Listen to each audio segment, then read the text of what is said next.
Programme قریب مجیب کے سلسلے میں انشاءاللہ آج ہم گناہوں کی بخشش کی دعاؤں کے بارے میں پڑھیں گے۔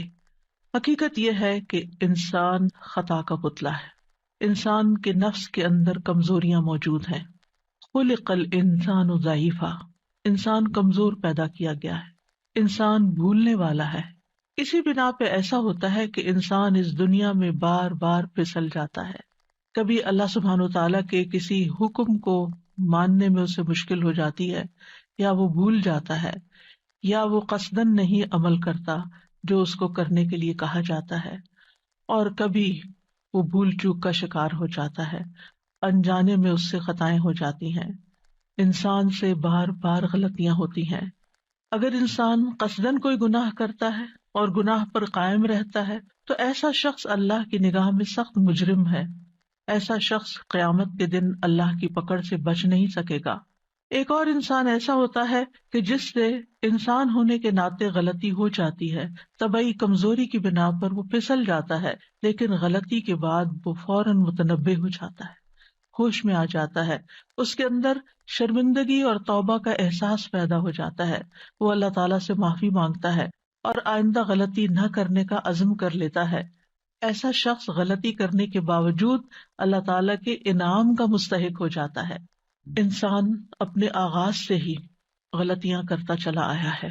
آدم علیہ السلام سے بھی بھول چوک ہوئی تھی، لیکن انجام کار انہوں نے توبہ کر لی، اپنے رب کی طرف رجوع کر لیا اور مزید اللہ تعالیٰ کے قریب ہو گئے، اللہ تعالیٰ نے ان کو چن لیا۔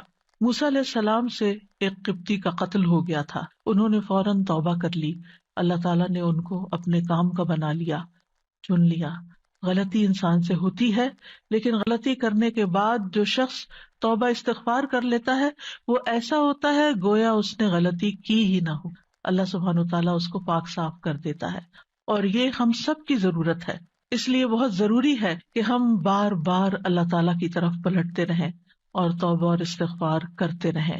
قرآن مجید میں اللہ تعالیٰ فرماتے ہیں، اللہ کسی نفس کو اس کی وسعت سے بڑھ کر تکلیف نہیں دیتا، جو اس نے نیکی کمائی وہ اسی کے لیے ہے، اور جو اس نے برائی کمائی وہ اسی کے ذمہ ہے۔ اے ہمارے رب، اگر ہم بھول جائیں یا ہم خطا کریں تو ہمارا مواخذہ نہ کرنا۔ اے ہمارے رب، ہم پر ایسا بوجھ نہ ڈالنا جیسا تو نے ہم سے پہلے لوگوں پر ڈالا تھا۔ اے ہمارے رب، اور تو ہم سے وہ بوجھ نہ اٹھوا جسے اٹھانے کی ہم میں طاقت نہیں، اور ہم سے درگزر فرما، ہمیں بخش دے، ہم پر رحم فرما، تو ہی ہمارا مولا ہے، بس کافر قوم کے مقابلے میں ہماری مدد فرما۔ یہ بہت ہی جامع آیت ہے اور عرش کے خزانے تلے سے دی گئی ہے۔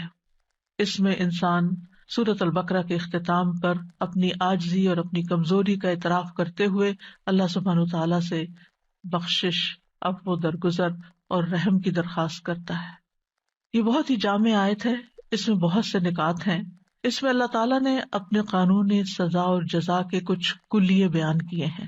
پہلا یہ کہ اللہ تعالیٰ بندوں پر ان کی طاقت سے زیادہ بوجھ نہیں ڈالتا، ہر شخص بس اتنا ہی مکلف ہے جتنی اس کو طاقت ملی ہے۔ جو چیز اس کے حدود میں نہیں، اس کے اختیار میں نہیں، اس کے امکان میں نہیں، اس پر اس سے کوئی مواخذہ بھی نہیں، اس کی پکڑ بھی نہیں، کیونکہ وہ کر سکتا ہی نہیں تھا۔ دوسرا یہ کہ انسان کو وہی کچھ ملے گا جو اس نے کمائی کی ہوگی، جس کی اس نے کوشش کی ہوگی۔ اگر اس نے نیکی کی تو اسے اس کا بدلہ ضرور مل کر رہے گا، اور اگر اس نے کوئی برا کام کیا تو اس کی سزا بھی ملے گی۔ یہاں انسان کو اپنے آباء و اجداد کی یا اپنے دوستوں کی نیکیاں کام نہ آئیں گی، نہ اس کا حسب نسب اور سٹیٹس اس کو فائدہ دے گا۔ ہمارے دین میں یہ نہیں کہ کرے کوئی اور بھرے کوئی، ہر شخص اپنے اعمال کا خود ذمہ دار ہے۔ ہاں، یہ ضرور ممکن ہے کہ اگر کسی شخص نے کسی نیک کام کی بنیاد رکھ دی ہے تو اس کے بعد جتنے لوگ اس کام کو آگے بڑھائیں گے وہ سب اس کے لیے صدقہ جاریہ بن جائے گا، اس کے اثرات موت کے بعد تک جاری رہیں گے، نیکی کے اس کام میں اسے برابر کا حصہ ملتا رہے گا۔ ایک دفعہ اس کا شیئر اس میں ہو گیا تو ہمیشہ کے لیے وہ شیئر ہولڈر ہو گیا، اب اس کو پروفٹ ملتا رہے گا۔ اسی طرح اگر کسی نے کسی برے کام کی بنیاد رکھ دی تو موت کے بعد اس کے اثرات جاری رہیں گے اور وہ اس برائی میں بھی برابر کا حصے دار ہوگا۔ آیت کے اختتام پر ایمان والوں کے دلوں کو تسلی دینے کے لیے اللہ تعالیٰ نے خود دعا سکھا دی کہ انسان پر اطاعت کی، اللہ تعالیٰ کی فرما برداری اور عبادت کی جو ذمہ داری ڈالی گئی ہے، اگر انسان اس کی ادائیگی میں کسی بھول چوک کا شکار ہو جاتا ہے یا عمدن کوئی غلطی کر بیٹھتا ہے تو پھر وہ اپنے رب سے معافی مانگ لے، توبہ کر لے۔ اور پھر یہ دعا بھی سکھائی گئی کہ یا رب، جو مشکلات پہلے لوگوں پر آئی تھیں ہمیں ان سے بچا لے، اور یہ کہ مشکلات کا بس اتنا ہی بوجھ ہم پر ڈالنا جسے ہم سہار سکیں، بس آزمائش اتنی ہی ہو جس پہ ہم پورے اتر جائیں، اس میں ناکام نہ ہو۔ اسی طرح ایسا بھی نہ ہو کہ ہماری قوت برداشت سے بڑھ کر ہم پر کوئی سختی نازل ہو جائے اور پھر ہم سیدھے رستے سے بھٹک جائیں، کیونکہ فقر، تکلیف، بیماری انسان کو بعض اوقات مایوسی اور کفر میں مبتلا کر دیتی ہے۔ تو یا رب، ایسی کوئی تکلیف نہ آئے کہ جس سے ہمارا ایمان جائے۔ اللہ سبحانہ تعالیٰ کی یہ سنت رہی ہے کہ جو شخص بھی حق کی پیروی کا ارادہ کرتا ہے اللہ تعالیٰ اس کو آزماتا ضرور ہے، ماما تقول ان لمستها هي سر. اس کا اخلاص دیکھتا ہے، اور جب آزمائشیں آتی ہیں تو مومن کا کام پھر یہی ہے کہ ان کا مقابلہ کرے، ان کے آگے ہمت نہ ہارے، اللہ تعالیٰ کی طرف پلٹے، کثرت سے استغفار کرے، اپنے گناہوں کی معافی مانگے تاکہ انسان اس مشکل سے باہر نکل آئے۔ بہرحال مومن کو اللہ تعالیٰ کی طرف ہر حال میں رجوع کرنا چاہیے، چاہے خوشحالی ہو، چاہے نعمتوں کی کثرت ہو، یا پھر آزمائشوں پر آزمائشیں آ رہی ہوں، کیونکہ یہی ایک طریقہ ہے، اللہ سبحانہ تعالیٰ ہی کو تھام لینے کا ایک واحد ذریعہ ہے کہ جس سے انسان ہر طرح کی مشکلات سے نپٹ سکتا ہے اور حق کے سیدھے راستے پر قائم رہ سکتا ہے۔ تو اس لیے یہ دعا استغفار اور توبہ اور بخشش کی دعاؤں میں بہت اہم دعا ہے کہ جسے تکرار سے مانگتے رہنا چاہیے۔ اور اس میں سب سے پہلے جو بات کی گئی، لا یکلف اللہ نفسا الا وسعها، وسع اس چیز کو کہتے ہیں جو انسان پر وسیع ہو جائے، یعنی اس پہ تنگ نہ پڑے، اس پہ تنگی نہ ڈالے۔ مطلب یہ ہے کہ اللہ تعالیٰ کسی نفس کو صرف اس چیز کا ذمہ دار ٹھہرا دیتا ہے جس کی اس کے پاس وسعت ہوتی ہے، یعنی طاقت ہوتی ہے، اور جس کو وہ نبھا سکتا ہے۔ اور سوال یہ پیدا ہوتا ہے کہ کیا یہ شرعی معاملات کی بات ہو رہی ہے یا قدری معاملات کی، تقدیر کی بات ہو رہی ہے؟ یہاں شرعی معاملات کی بات ہو رہی ہے، کیونکہ بعض اوقات تقدیر کے کچھ ایسے فیصلے انسان پر آ جاتے ہیں کہ جو اس کی واقعی برداشت سے باہر ہو جاتے ہیں، جن کو انسان فیس نہیں کر سکتا، بعض اوقات ختم ہو جاتا ہے، بعض اوقات ہوش و حواس کھو بیٹھتا ہے۔ ان آزمائشوں سے بھی پناہ مانگنی چاہیے۔ لیکن یہاں بات ہو رہی ہے لا یکلف اللہ نفسا الا وسعها، یعنی اللہ نے انسان کو عبادت کی کسی بھی ایسی مشقت میں نہیں ڈالا کہ جسے وہ کر نہ سکے۔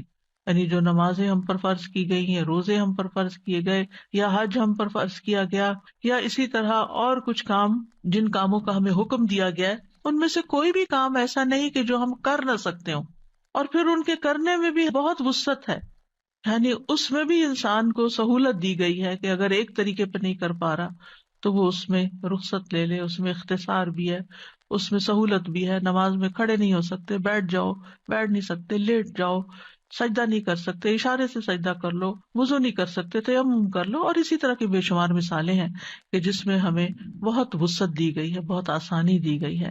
تو یہ اللہ سبحانہ تعالیٰ کا ایک رحمت کا پہلو ہے کہ اللہ تعالیٰ ہمارے ساتھ آسانی چاہتا ہے، تنگی نہیں چاہتا۔ یرید اللہ بکم الیسر ولا یرید بکم العسر، اللہ تمہارے ساتھ آسانی کا ارادہ کرتا ہے، تنگی کا ارادہ نہیں رکھتا۔ انسان کے لیے یہ بھی ممکن تھا کہ وہ 5 سے زیادہ نمازیں پڑھے، اور بعض لوگ 5 سے زیادہ پڑھتے ہیں، اشراق پڑھتے ہیں، تہجد پڑھتے ہیں، اس کے علاوہ بھی نوافل ادا کرتے ہیں۔ انسان 1 مہینے سے زیادہ کے روزے رکھ سکتا ہے، جو کہ شوال کے روزے آج کل آپ رکھ رہے ہیں، تو آپ کو اندازہ ہے کہ ہاں واقعی رمضان کے پورے کرنے کے بعد 6 اور بھی رکھنے کو دل چاہتا ہے، اور محبت سے رکھتے ہیں، کوئی بوجھ سمجھ کے نہیں۔ اسی طرح حج کے ساتھ ساتھ عمرہ بھی کر سکتا ہے، اور 1 سے زیادہ حج بھی کر سکتا ہے۔ تو یہ جتنی بھی چیزیں ہیں عبادات میں سے، انسان جن کا مکلف قرار دیا گیا ہے وہ انسان کی وسعت سے باہر نہیں ہے، اور جہاں اس کی وسعت نہیں ہے وہاں اس پر وہ فرض بھی نہیں ہے۔ مال نہیں ہے تو زکوٰۃ بھی نہیں ہے، وسعت استطاعت نہیں ہے تو حج بھی نہیں ہے، اور اگر بیمار ہے تو روزہ بھی نہیں ہے، بڑھاپا ہے یا ایسی بیماری ہے کہ جو ٹھیک نہیں ہو سکتی تو اس کا بدلے میں فدیہ بھی بتا دیا گیا ہے۔ تو اللہ سبحانہ تعالیٰ کا یہ خاص فضل ہے کہ اس نے بندوں کو وہی احکامات دیے ہیں جن کے ادا کرنے کی ان کے اندر طاقت ہے، اور ان معاملات میں اللہ تعالیٰ نے کوئی تنگی اور حرج نہیں رکھا۔ قرآن مجید میں آتا ہے وَمَا جَعَلَ عَلَيْكُمْ فِي الدِّينِ مِنْ حَرَجٍ، اس نے دین میں تم پر کوئی تنگی نہیں رکھی بلکہ آسانی کا ارادہ کیا ہے۔ نبی صلی اللہ علیہ وسلم نے فرمایا میں یہودیت اور نصرانیت لے کر نہیں آیا، مجھے نرمی اور سہولت والی شریعت دے کر بھیجا گیا ہے، کیونکہ ان کو جو احکامات ملے ان میں ہماری شریعت کے مقابلے میں سختی تھی، اور کچھ انہوں نے اپنے اوپر مزید سختیاں اپنے مرضی سے جیسے رحمانیت ایجاد کر لی، کچھ اور اپنے لیے مشکلات ڈال لیں۔ اسی طرح ایک اور حدیث میں آتا ہے نبی صلی اللہ علیہ وسلم نے فرمایا بے شک دین آسان ہے، اور جو شخص دین میں سختی اختیار کرے گا تو دین اس پہ غالب آ جائے گا، یعنی اس کی سختی نہیں چل سکے گی۔ بس اپنے عمل میں پختگی اختیار کرو، اور جہاں تک ہو میانہ روی برتو، اور خوش ہو جاؤ، اور صبح اور شام اور دوپہر اور کسی قدر رات میں عبادت سے مدد حاصل کرو۔ یعنی یہ عبادات دراصل اس زندگی کا جو امتحان ہے اور جو ہماری مشکلات ہیں ان میں بھی آسانی پیدا کرنے کے لیے ہے، یہ ہمیں راحت دینے کے لیے ہے، ہمارے اندر ایمان کی قوت بڑھانے کے لیے ہے، جس کے بعد ہم ہر طرح کی مشکلات کا بہتر طور پر مقابلہ کر سکتے ہیں۔ یہ عبادات ہمیں تکلیف میں مبتلا کرنے کے لیے نہیں ہے بلکہ ہماری زندگی میں آسانی پیدا کرنے کے لیے ہے۔ پھر فرمایا لہا ما کسبت وعلیہا ما اکتسبت، انسان ہی کو ملے گا جو اس نے کمائی کی، یعنی جس نفس نے جو کیا اس کو اس کا فائدہ پہنچ کر رہے گا، To be honest, یعنی نیک اعمال اور محنت مشقت جو بھی اس نے کی اس کا اجر و ثواب اسی کے لیے، اور پھر اسی کے ذمے ہے جو اس نے کمایا یعنی گناہ کمایا۔ اکتسبت یہاں کسبت نیک اعمال کے لیے آیا اور اکتسبت برے اعمال کے لیے آیا ہے۔ اس کی وجہ کیا ہے؟ نیکی کرنے کے لیے کوئی بہت بڑی مشقت نہیں کرنی پڑتی، معمولی کوشش سے بھی انسان نیکی کر لیتا ہے، چھوٹی چھوٹی بے شمار آسان نیکیاں ہیں، کتاب بھی ہے چھوٹی سی آسان نیکیاں، تو اس میں بھی چھوٹے چھوٹے کام ایسے بتائے گئے ہیں جن کا بہت بڑا اجر اور ثواب ہے۔ اور اکتسبت اکتساب میں تا زائد ہے، اس میں آپ دیکھیے کہ قاعدہ یہ ہے کہ جب کسی فعل کے اندر حروف زیادہ ہوتے ہیں تو معنی میں بھی شدت آ جاتی ہے۔ تو اکتساب میں یہ ہے کہ ارادتاً کوشش کرنا، یعنی عمدن گناہ کا ارادہ کر کے پھر اس کے لیے کوشش بھی کرنا یا اسے کمانا، کیونکہ انسان پر کوئی گناہ اس وقت تک نہیں لکھا جاتا جب تک وہ عمدن گناہ یعنی جان بوجھ کے گناہ نہیں کرتا اور اس کے لیے کوئی کوشش نہیں کرتا۔ جو چیز اچانک ہو جائے، بھول چوک ہو جائے، اس پہ پکڑ بھی نہیں ہے، وہ انسان کے لیے لکھی بھی نہیں جاتی۔ تو گویا گناہ کرنے کے لیے انسان اپنا ارادہ اور کوشش استعمال کرتا ہے، اور نیکی کرنے کے لیے اس کے مقابلے میں اس کو زیادہ محنت نہیں کرنی پڑتی۔ اور پھر یہ ہے کہ گناہ کا وبال گناہ کرنے والے پر ہوگا، لا تزر وازرۃ وزر اخرى ومن یکسب فانما یکسبہ علی نفسہ، جو شخص کوئی گناہ کماتا ہے وہ اپنی جان پر ہی کماتا ہے، یعنی اس کا بوجھ خود ہی اس کو اٹھانا ہوگا۔ وَأَن لَّيْسَ لِلْإِنسَانِ إِلَّا مَا سَعَىٰ، انسان کو وہی ملے گا جس کی اس نے کوشش کی، یعنی جو کوشش سے اور ارادتاً گناہ کیا وہی اس کے ذمہ آئے گا۔ اور نیکی کے بارے میں آتا ہے من جاء بالحسنۃ فلہ عشر امثالھا، جس نے ایک نیکی کی اس کے لیے 10 گنا ہے، لیکن اس کے برعکس ومن جاء بالسیئۃ فلا یجزا الا مثلھا، برائی کی تو بس اتنا ہی بدلہ اس کو ملے گا، وہم لا یظلمون، کسی پر ظلم نہیں کیا جائے گا۔